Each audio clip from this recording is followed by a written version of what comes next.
Assalamualaikum warahmatullahi wabarakatuh. Sebelum menonton video saya, mohon untuk berkenan mensubscribe channel saya. Semoga diberikan rezeki yang melimpah, bahagia, sejahtera selama-lamanya. Amin. Sistem pernafasan manusia itu selalu ada pada modul-modul PPG guru SD ya. Nah, sedangkan modul-modul PPG itu termasuk bahan belajar kita untuk mempersiapkan SKB PGSD, SKB guru SD atau SKB guru kelas. Nah, kita kupas soal-soal tentang sistem pernafasan manusia berikut. 1. Urutan alat pernafasan dari luar ke dalam pada manusia adalah dari luar ke dalamnya. A. Faring tenggorokan, laring, bronkus, bronkiolus, alveolus. B. Tenggorokan, laring, faring, bronkiolus, bronkus, alveolus. C. Faring, laring, tenggorokan, bronkus, bronkiolus, alveolus. D. Tenggorokan, faring, laring, bronkus, bronkiolus, alveolus. Ayo yang mana? Ya, yang C urutannya ya. Ini yang perlu diingat-ingat. Ini yang masih tahap di luar ya, faring laring ini urutannya diingat, terus tenggorokan ya. Faring laring ini setelah rongga hidung. Nah, urutan alat pernafasan dari luar ke dalam ya, hidung ini diingat. Faring, laring, batang tenggorokan itu nama lainnya trakea, terus masuk paru-paru. Nah, paru-paru itu terdiri bronkus, bronkiolus, alveolusnya. Ringkasnya seperti itu, hidung ke faring, laring, terus batang tenggorokan atau trakea, kemudian menuju paru-paru lah, ini rongga dalamnya. Nah, itu terdapat bagian-bagian bronkus, bronkiolus, alveolusnya. Yang sesuai itu adalah yang C. Nomor 2 ya. Manusia memiliki kemampuan berbicara karena adanya selaput atau pita suara yang terdapat di A. Faring, B. Laring, C. Glotis, D. Epiglotis. Nah, ini yang mana? Nah, pita suara itu ada di dalam laring. Yang B ya. Pita suara atau kotak suara berbentuk selaput yang terletak di dalam laring. Ketika udara dimasukkan, maka akan menggetarkan selaput tersebut sehingga memunculkan suara. Nomor 3, kita dapat bernapas menggunakan mulut. Namun hal ini tidak dianjurkan karena A. Mulut merupakan saluran pencernaan sehingga banyak mengandung enzim yang menghambat pernapasan. B. Rongga mulut memiliki ruang yang lebih luas daripada hidung sehingga jumlah udara yang masuk lebih banyak. Akibatnya seseorang bisa menderita masuk angin. C. Mulut terletak di bawah hidung sehingga udara akan sulit mengalir menuju saluran pernapasan. D. Rongga mulut tidak memiliki silia yang menyaring debu dan lapisan mukosa yang menghangatkan udara. Yo, yang mana ini? Kalau kita tidak paham konsepnya, memilih jawabannya ini ya sangat membingungkan ya, karena hampir-hampir bagus dan mirip-mirip ini ya. Tapi bisa dilogikakan, yang benar itu adalah yang D. Menyaring debu atau kotoran ini sangat penting. Kalau mulut tidak ada, memang tidak ada silia atau bulu-bulu halus. Mulut tidak ada silianya.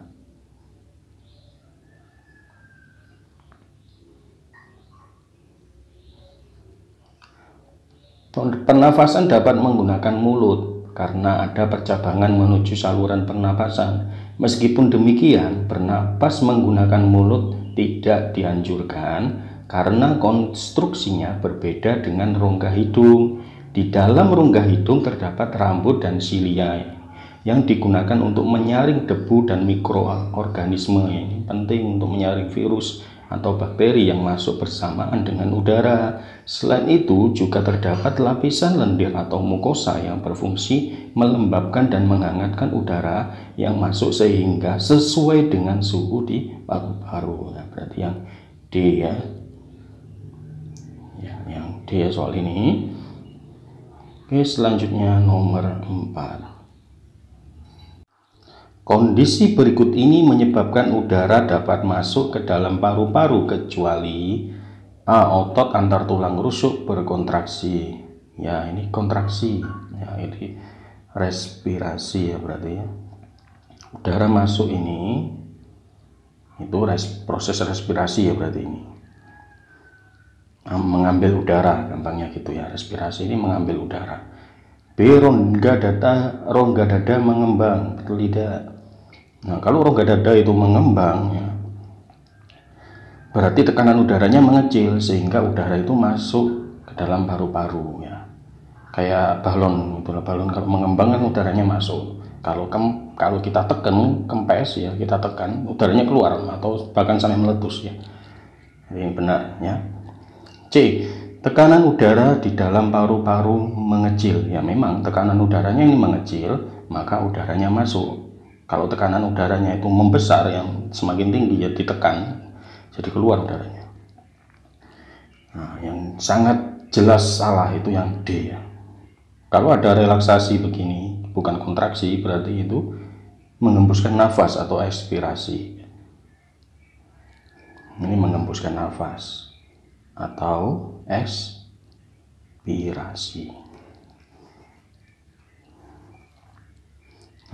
Udara merupakan fase gas yang memiliki sifat akan berpindah dari tempat bertekanan tinggi ke rendah.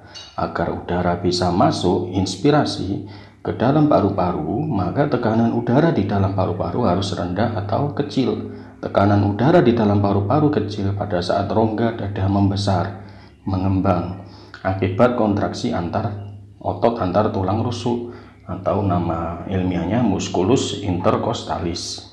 Musculus itu otot, inter itu antar, costa tulang rusuk.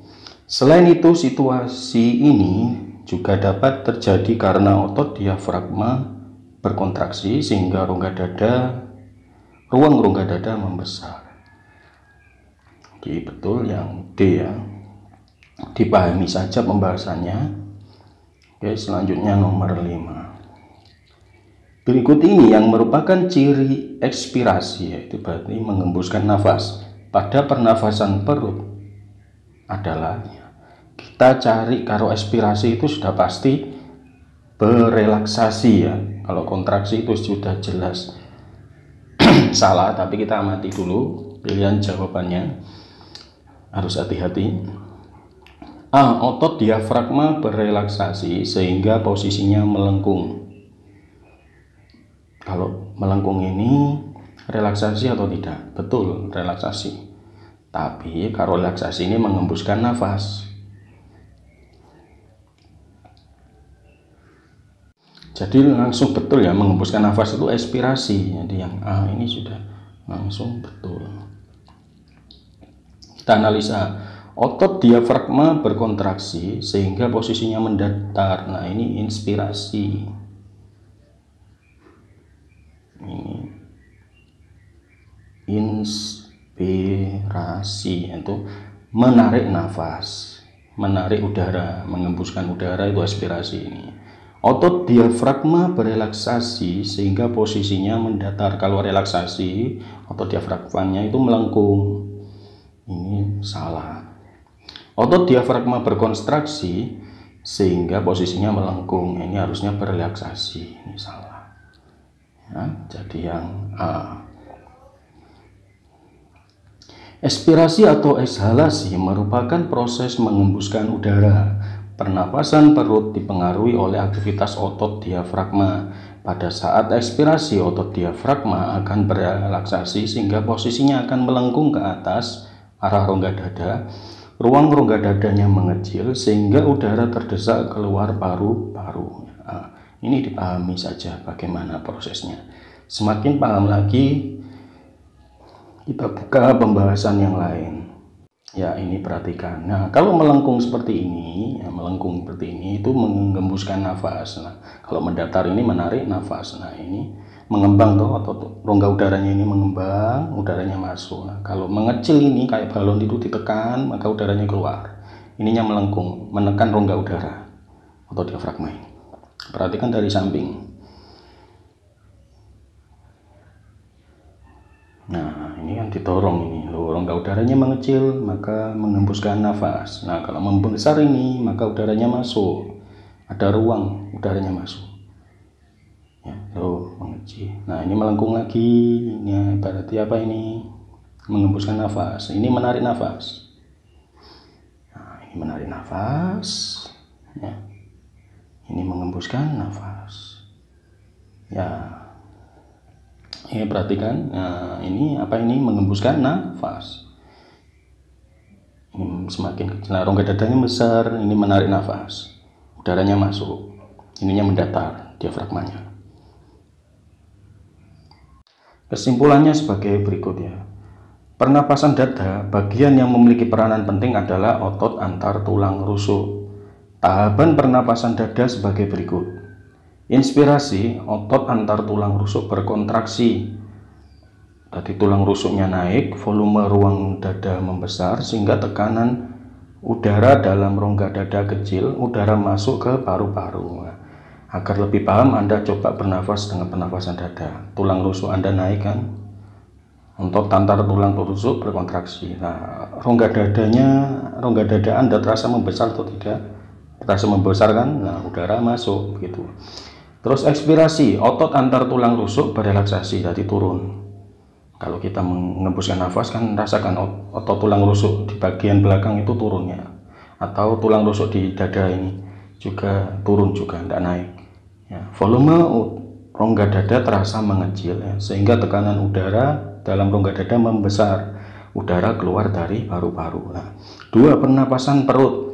Otot diafragma memiliki peran paling penting pada proses pernapasan perut. Tahapannya sebagai berikut.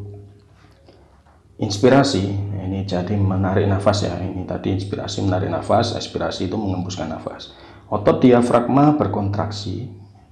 Diafragma mendatar. Lah, ini tidak bisa dirasakan diafragma. Jadi ini itu apa?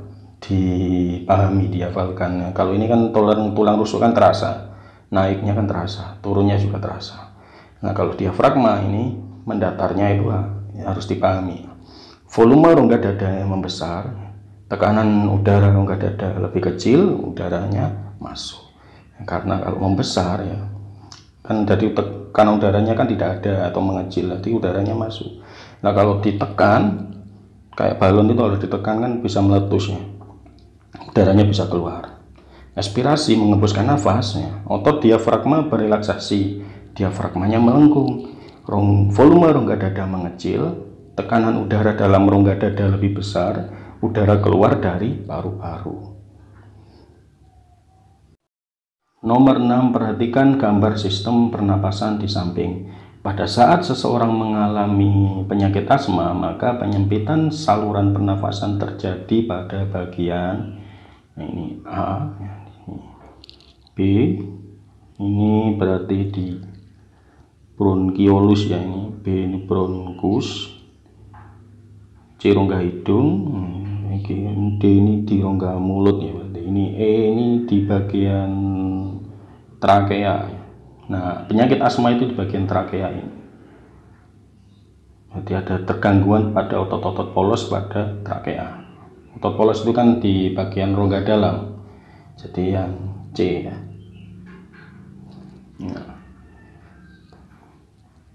Ini penyakit asma terjadi karena kontraksi otot polos pada trakea yang terjadi secara berulang-ulang sehingga mengakibatkan susah bernapas. Trakea ditunjukkan oleh huruf E. Huruf A paru-paru. Huruf A paru-paru. B bronkiolus ya, betul ya, bronkiolus. Ah, ini ternyata paru-paru, tapi saya lihat ini kok di bronkus ya, bronkiolus betul. Yang B itu bronkiolus. C rongga hidung, D rongga mulut, F diafragma. Oh ya, ini ada otot diafragma tadi seperti gambar GIF yang bergerak mengembuskan dan menarik nafas tadi ya. Ini otot diafragma. Oke, selanjutnya nomor 7.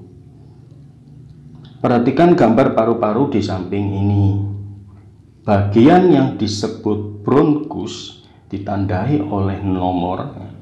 Bronkus itu dari trakea ini trakea ya, nomor 2 trakea. Itu bercabang seperti batang pohon, itu cabang yang paling besar yang diameternya kelihatan besar. Apa ya, kelihatan lebih besar, itu nomor 3. Kalau yang cabang-cabangnya lebih kecil lagi, ranting ya, itu nomor 4, ini bronkiolus. Ini bronkus, ini bronkiolus. Ini trakea, ini laring ya, laring. Nah, nomor 1 laring, betul ya, nomor 1 laring, nomor 2 trakea, nomor 4 bronkiolus. Yang nomor 3 ini bronkus merupakan saluran setelah tenggorokan trakea ya, yang bercabang 2 ke paru-paru kanan dan kiri, yaitu nomor 3. Jadi setelah trakea ini bercabang langsung, percabangan yang kelihatan paling besar nih, yaitu bronkusnya. Ranting-ranting yang kecil seperti ranting itu bronkiolus. Oke, nomor 8. Perhatikan gambar berikut ini. Seorang mahasiswa meniup balon sekuat-kuatnya sampai balon menggelembung. Jumlah udara yang dikeluarkan pada saat melakukan aktivitas tersebut adalah, pahami, pilih angka kalau soal seperti ini, meniup balon atau meniup apa itu di bawah 1500, harus di atas 1000, di bawah 1500 ya. Jadi yang mana? Yang B. Kenapa kok konsepnya gampangnya seperti itu ya? Perhatikan ini. Pada saat meniup balon tentu tidak dilakukan dengan pernapasan normal. Volume tidal sebanyaknya kurang lebih 500, jadi tidak melebihi 500 kalau pernapasan normal. Kita memakai pernapasan tambahan, namun pasti mengembuskan udara dengan kekuatan lebih. Nah, kan kekuatan lebih karena kita meniup balon. Maka orang meniup balon, expirasinya menggunakan volume cadangan expirasi atau suplementer sebanyak kurang lebih 1500, jadi tidak melebihi 1500. Ini tidak ya, melebihi, ini melebihi 1500, ini melebihi 1500. Jadi yang B. Konsepnya seperti itu. 9. Perhatikan organ pernapasan berikut. Proses yang terjadi pada organ yang ditunjuk adalah, ini berarti trakea ya ini. Pertukaran gas karbon dioksida dengan oksigen ini di paru-paru. B. Penolakan benda asing pada udara pernapasan. C. Mengeluarkan gas karbon dioksida dan udara. D. Penyesuaian suhu dan kelembapan udara pernapasan. Ini kan trakea. Trakea itu di dalamnya ada sel berbentuk silia, sel epitel yang berbentuk silia. Itu silia bulu-bulu halus, seperti bulu-bulu halus, seperti serabut-serabut halus, itu untuk menyaring kotoran, menyaring mikroorganisme, entah virus, entah bakteri atau serangga yang kecil, biar tidak masuk ke dalam rongga paru-paru. Nah, jadi yang mana? Yang B ya. Ya. Oke, selanjutnya kita buka pembahasannya. Lihat. Ya. Gambar yang ditunjuk adalah trakea. Pada dinding trakea terdapat sel epitel bersilia dan modifikasinya yaitu sel goblet yang mampu menghasilkan lendir. Fungsi keduanya sama, yaitu membuang benda asing yang masuk bersamaan dengan udara. Yang B. Oke, soal selanjutnya. Nomor 10. Perhatikan gambar organ sistem pernapasan berikut ini. Bagian yang ditunjuk oleh huruf P terjadi, nah, P ini berarti rongga nafilis ya. Ini itu bukan nafilis nasal cavity. Namanya nasal cavity itu terdapat mukosa huruf P ini. Ada mukosa yang bisa mengatur suhu. Bisa menyelesaikan suhu udara biar sesuai dengan paru-paru. Jadi jawaban yang benar yaitu yang B ya. Yang B, bukan yang A, menyelesaikan suhu ini. Agar lebih paham, kita buka pembahasannya. Organ yang ditunjuk adalah rongga hidung, yaitu ada nasal cavity namanya, betul tadi rongga hidungnya, yang banyak menghasilkan lendir atau mukosa. Jadi lendir di hidung itu penting untuk menyesuaikan suhu pernapasan. Jadi jawabannya yang A ya. Mohon di subscribe ya. Wassalamualaikum warahmatullahi wabarakatuh.